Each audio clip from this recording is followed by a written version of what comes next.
Let's go. There we go. Okay, welcome everybody to DIY Digital Marketing for Business Owners. This is part of our Byte-Size Learning uh, workshop series. And the whole goal of the series is to provide you with a couple little tidbits that you can jump into and use right away and not to overwhelm you with a bunch of details that you forget. So the goal is to spend about a half an hour learning. Dallas has got a little presentation for us. And then after that, if you have questions about specific things that we can dive into them or find answers for you if we don't really know. One thing, we did just post a whole bunch of our upcoming workshops because we do have them planned out to the end of the year. So that you can find on bankert.ca, contact us workshops. And I will put a link in the chat you can check out at your leisure. And so the next one after this, I'm doing Hack by a Smile again on September 22nd. So if you have not attended that workshop before, that's a really good one. Well, partly because I do it, but also partly because it's really good content. We encourage you to invite your friends, though. This is a friend accepting environment. After that, we're going to go into Microsoft Teams tips and tricks. So if you're curious about how Microsoft Teams works, that's a good one for that. And then we've got another marketing one with create content that connects.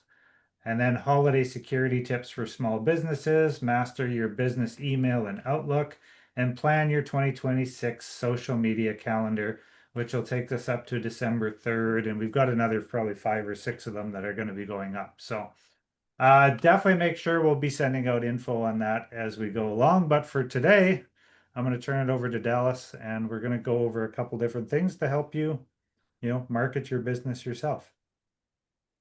Sir Dallas. Perfect. Thank you very much, Richard. Hello, everyone. Thank you for taking the time to join us today. We're going to get started in just a moment, but before I jump right into the workshop, I'll do a quick intro for myself. So my name is Dallas Jansen, and I am the marketing director at Bankert Marketing. I've been working with Bankert Marketing for almost 8 years now. Before taking this role, I took the creative communications program at Red River College, where I studied marketing and advertising communications. And prior to joining Bankert full time, I spent some time working in radio and also doing in-house marketing and communications for some businesses in Winnipeg.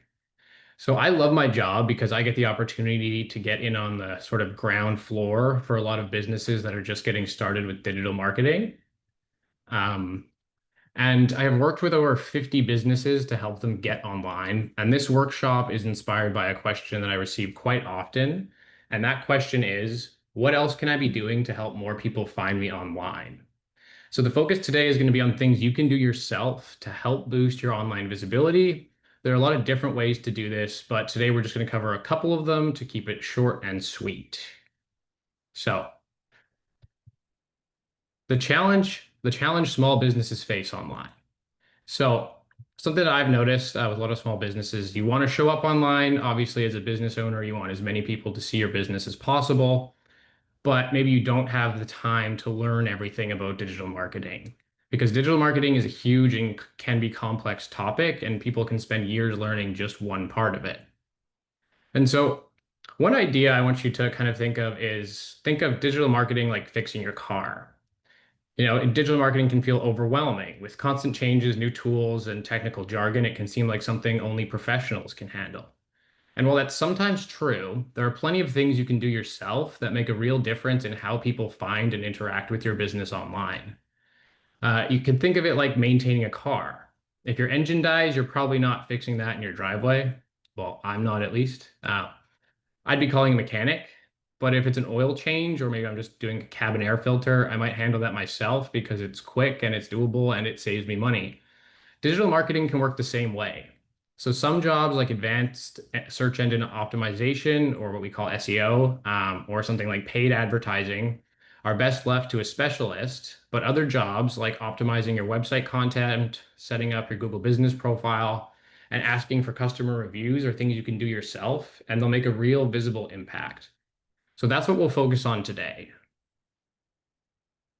You're here to do the oil change. You don't need to do everything, but if you can do something, you're already ahead of a lot of other businesses. To give you a quick workshop overview for today, we're going to be breaking it up into sort of three sections. The first one being places people find you. So we'll be covering your Google business profile and Google search results. We'll talk about a quick website to-do list where we'll get into page titles and meta descriptions. And then we'll also go over some helpful free tools where we'll talk about Google Analytics, Google Search Console, and a couple of other things you can use for your business. So first off, looking at Google Business Profile and why it's important. A Google Business Profile is what people see when they search for your business, and whether that be through Google Search or Google Maps, it gives potential customers a quick overview of your business and is your chance to make a great first impression. For some local businesses, their Google Business Profile will actually get more views than their website, especially when customers are searching nearby or looking for quick info like hours, directions, or reviews. Here's some stats from Google on business profiles that we'll go through quickly. So customers are 2.7 times more likely to consider a business reputable if they find a complete business profile on Google Search and Maps. And customers are 70% more likely to visit and 50% more likely to consider purchasing from businesses with a complete business profile. The first thing we're going to look at here is what is called the local pack. It's kind of what it's been labeled. I'm sure this interface looks familiar to you. So when someone searches with local intent on Google, Google automatically displays the top 3 business listings in that area. In this example, I have just searched for plumber Dauphin, and we can see that it is recommending 3 businesses. This is what we call the local pack. So if you're not in the top 3, significantly less people will see and find you online. It's a good thing to test out with your own business. If you're not currently in your local pack, a great goal is to set is to get into it. Google takes a number of different signals into account when it decides who to display in the local pack. And so I'm going to cover some things that you can do to get your business listed here for your industry if you aren't already. So step number 1 is to claim or create your profile. It is crucial that you claim your business profile. If you have a website or maybe you're on social media, Google might automatically create a Google business profile for you with the information available about you online. Some people will search their businesses online and see that a business profile has already been created for them and think, oh, that's already done. I don't need to claim it. But you absolutely do need to claim it because being able to update your profile with accurate information is crucial to getting your business seen. Claiming your business profile will also prevent someone else from claiming it because if someone does claim your profile, the process for claiming it yourself can be long and tedious as you'll have to prove to Google that you are the actual business owner.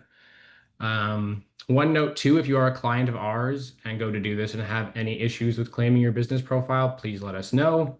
It is possible that we may have created one for you, as that is something we do for our clients sometimes if they request it.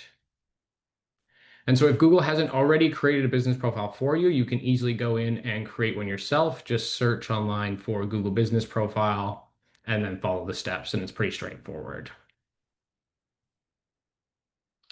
So once you get access to your profile, you need to accurately fill it out. We're not going to cover every single part of your Google Business Profile, as that would take quite a while, but I'm going to run through some of the key elements that you need to make sure you do have set up correctly. The basic elements you need to add to your business are, number 1, your name. So what is your business called?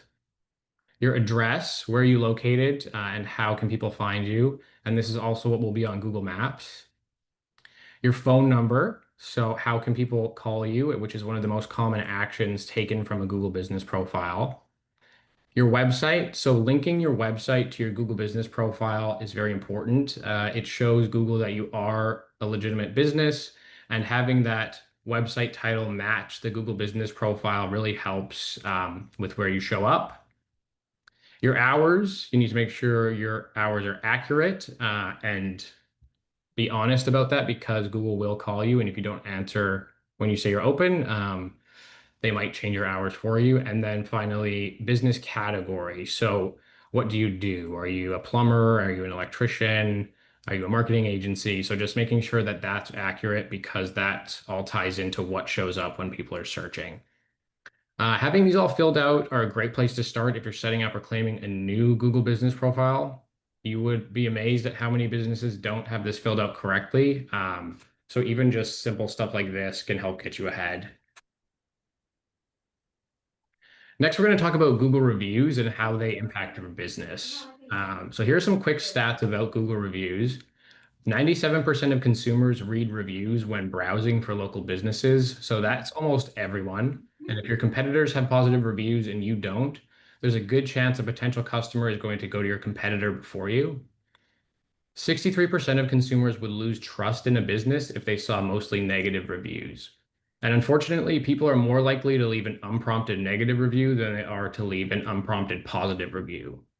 So not only is it important to get Google reviews, but it's important to get positive Google reviews. Okay, girls, can we put that away and we'll be making our photo? So how do you do that? How do you get positive Google reviews? First off, do a great job. Uh, Sounds funny, but it's true. In order for someone to leave you a positive review, they need to have a positive experience with your business. And the second thing, and this is what a lot of people don't do, is to ask your customers. If you want people to leave you a positive review, you're probably going to have to ask. How you choose to do that will differ depending on how your business works. You may choose to be selective with who you ask to leave you a review. This helps keep your reviews positive, but limits the number of reviews you get. You may choose to ask all of your customers for a review, or include the link on the invoices or email communications you send out. This approach will get you more reviews, but could open the door to less positive feedback too. So depending on your business, you'll have to decide what makes the most sense. And the third thing is make it easy. Humans are lazy, so we need to make the process of leaving a review as easy as possible. Make sure to include the direct link to the review page when you ask someone for a review. I'm also going to just quickly show you how to do that because a lot of people aren't sure where that is. So to get the direct link that you can send to people to leave a review, go to your Google Business profile while logged into the account that manages it and click on the Get More Reviews button. When you click on that button, it will show you the direct link you can share with your customers, and it will also generate a QR code you can use to send people to your review page. You can also use those share buttons they have there to easily send a review request over email, WhatsApp, or Facebook. Responding to Google reviews. So this is important for a number of reasons. So number one, it shows Google you are active, and it takes that into account when it ranks your business in its business listings. It builds trust with your customers, so the person who left the review will appreciate that you took the time to respond, and potential customers will see that.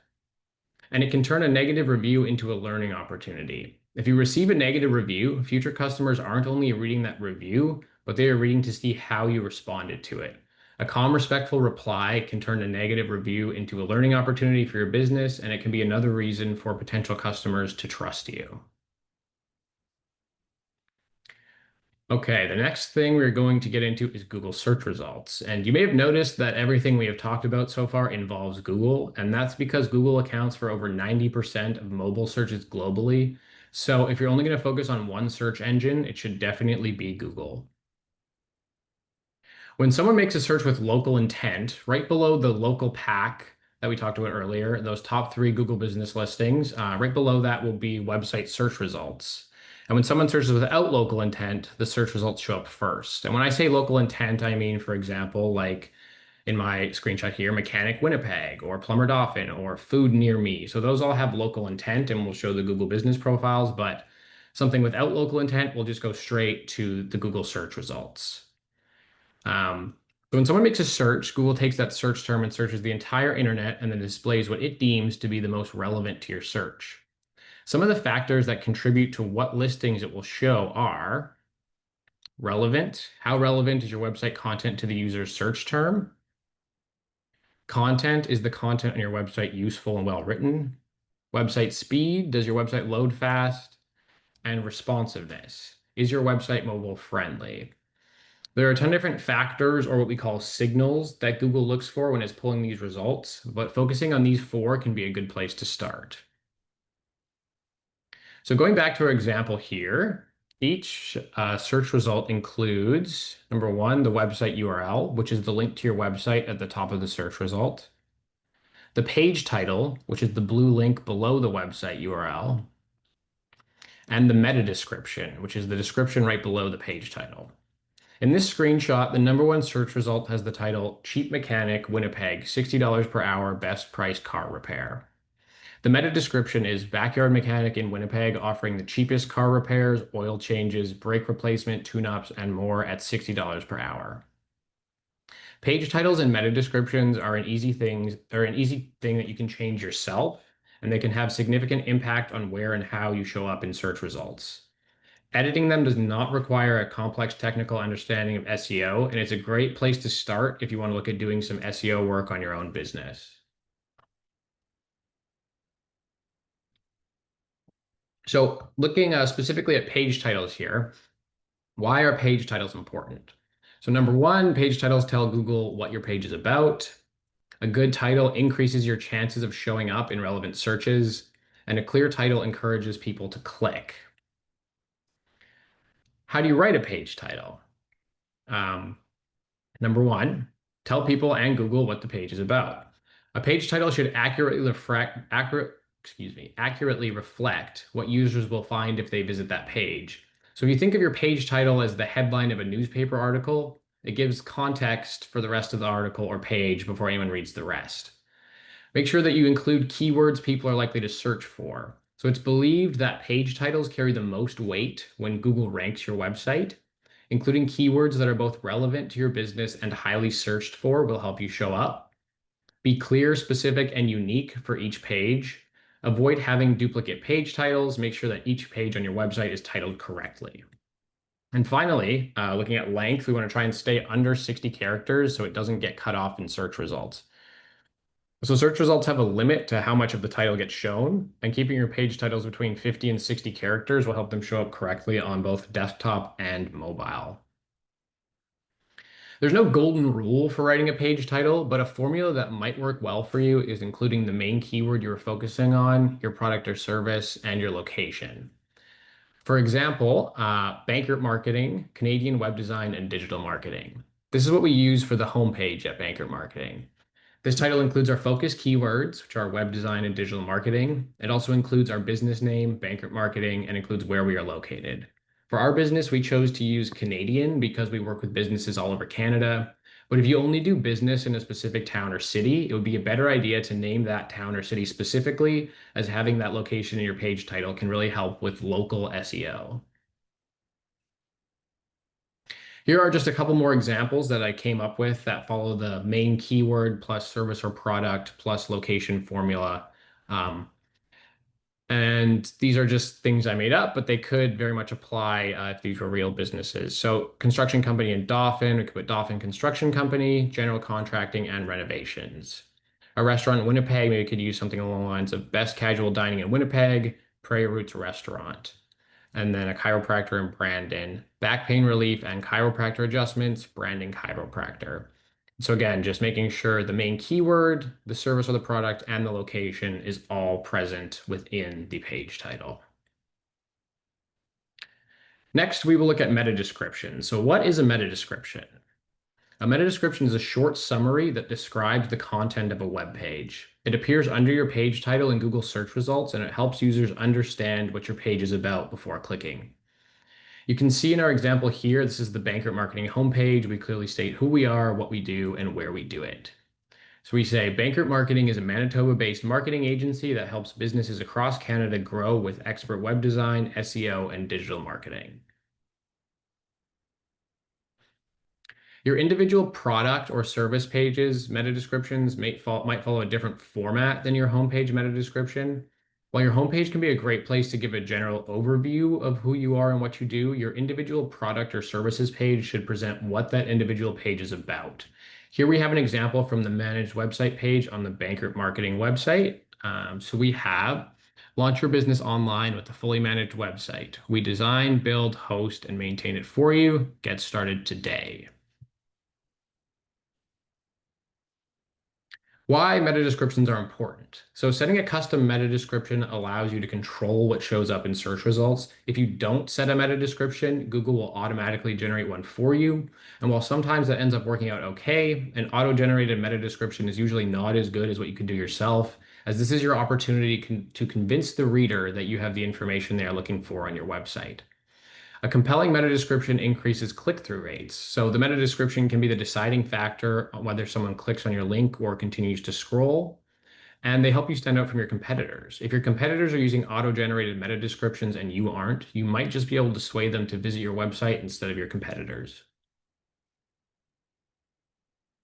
How to write a meta description.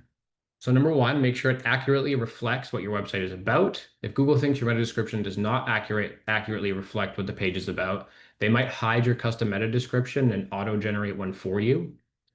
Use active, compelling language. Your goal is to make the user want to click. Passive and vague descriptions don't get clicked. It might not even get read, so keep it exciting. Include a call to action. You need to guide the user on what to do next. Including a call to action button invites them to click on your link. It also helps set the tone, whether it's about booking or buying or learning more about your business. Calls to action will increase click-through rates by giving the user direction. And again, looking at length, keep it under 155 characters. So just like page titles, meta descriptions have a limited amount of space for them to show up in. So if your meta description is too long, it will get cut off and you might miss the opportunity to invite the user to click. Here are a couple meta description examples that I came up with that could be a good fit for those pretend businesses that we had page titles for. So a construction company in Dauphin could say expert residential and commercial construction in Dauphin, quality builds, renovations, and project management. Get your free quote today. And again, ending with that call to action. Maybe that restaurant in Winnipeg could use something along the lines of experience Winnipeg's best local cuisine in a cozy, casual setting, fresh, seasonal, and unforgettable. Reserve your table now. Again, the call to action and really just trying to sell your product or service. A chiropractor in Brandon. Relieve pain and restore movement with expert chiropractic care in Brandon. Book your consultation today. So the question that you may have now is, how do we update the page titles and meta descriptions? And the short answer to this question is, it depends. The process will vary based on how your website was built. So content management systems such as WordPress and Joomla have SEO plugins that can easily be installed to help you update page titles and meta descriptions.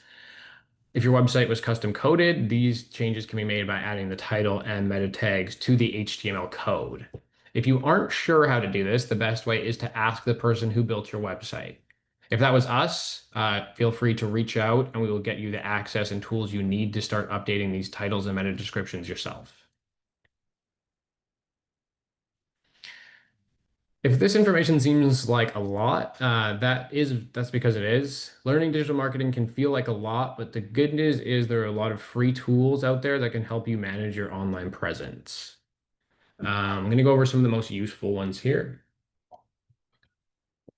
First off is Google Analytics. So Google Analytics tracks how people interact with your website. This includes how they found you, which page they visited, how long they stayed, and more. It helps you understand what's working on your website and what's not, so you can make better marketing decisions based on real user behavior. Google Search Console. So Google Search Console shows how your website performs in Google Search, including what keywords people are using to find you, which pages are indexed, and any errors that might be hurting your visibility. This is always the number one thing I recommend when someone wants to get started in SEO is making sure Google Search Console is set up correctly. Google Business Profile Manager, we spoke about this already earlier in the presentation, but on top of allowing you to manage your Google Business Profile, it also shows you how many people saw your listing and how they interacted with it, which can be very valuable information. Ubersuggest is an SEO tool and it has a free tier that helps you find keywords, see how your website ranks, and actually it will suggest opportunities and keywords that you should be targeting to you. And that will provide, it makes especially the initial starting process of looking at what you should be doing a little bit easier. And then Yoast SEO is a plugin for WordPress that will help you make the SEO changes we discussed earlier on top of a bunch of other things. But it makes the page titles and meta descriptions very easy to update. It provides a live preview of how your page will show up. It will also rank your content and tell you what you could be doing better.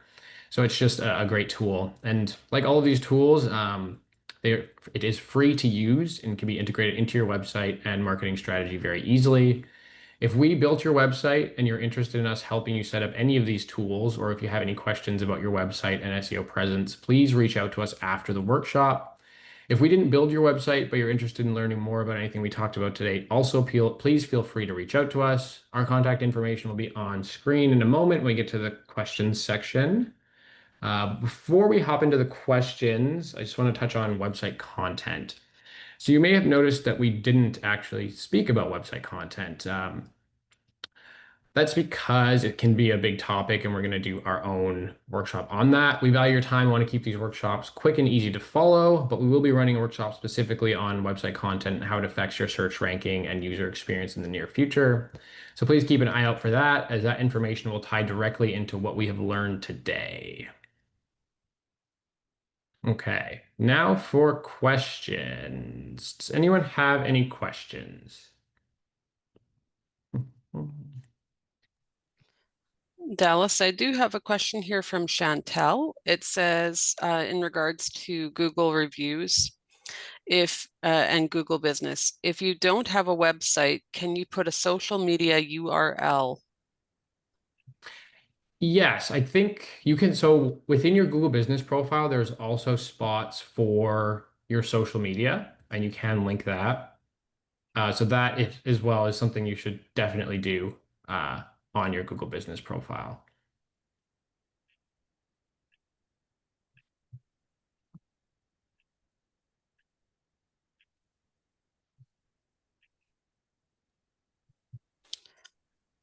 Looks like we answered that one, so that's good.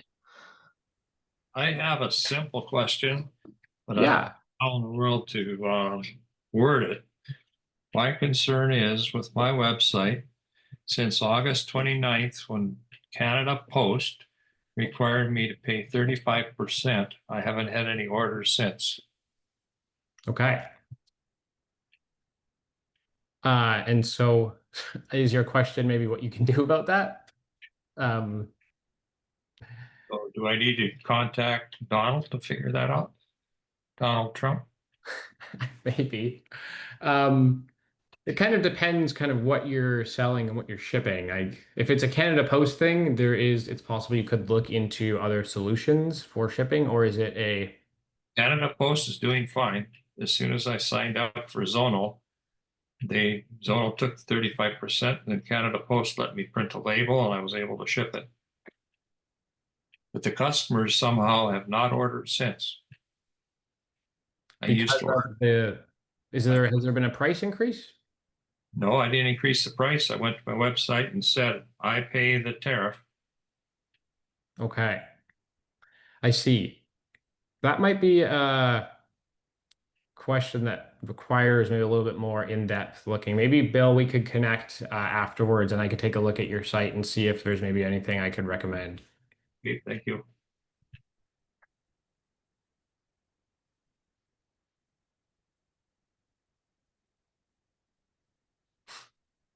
Okay. If there's no more questions, I think I'll hand it over to you here, Tracy. Sounds good. Thank you. I just wanted to thank everybody again for coming out today and taking your time to join us. Our next workshop is September 22nd. Richard's going to be doing the Hacked by a Smile. And then shortly after that, on October 7th, Chris is going to be teaching us about Microsoft Teams. So if you'd ever wanted to know about either of those topics, feel free to join us. I'm going to share my screen here now, and I'm going to run the draw so that we can figure out who won our prize for right now. Let me see if I can do this.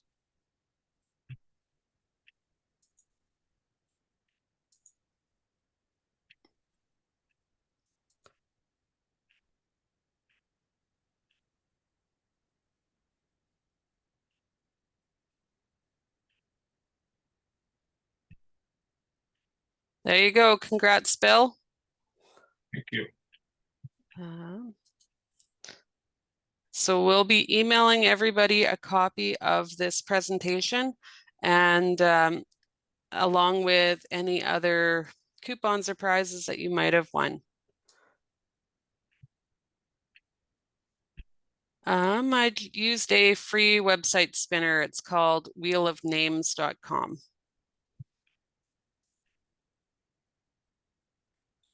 Yeah, I thought it was a great way to do it where everybody could see who won all at one time. So. All right, then everybody, I guess we'll end the meeting there. And if you have any questions, feel free to reach out to Richard or Dallas, and we will see you next time. Thank you so much, everybody. Take care.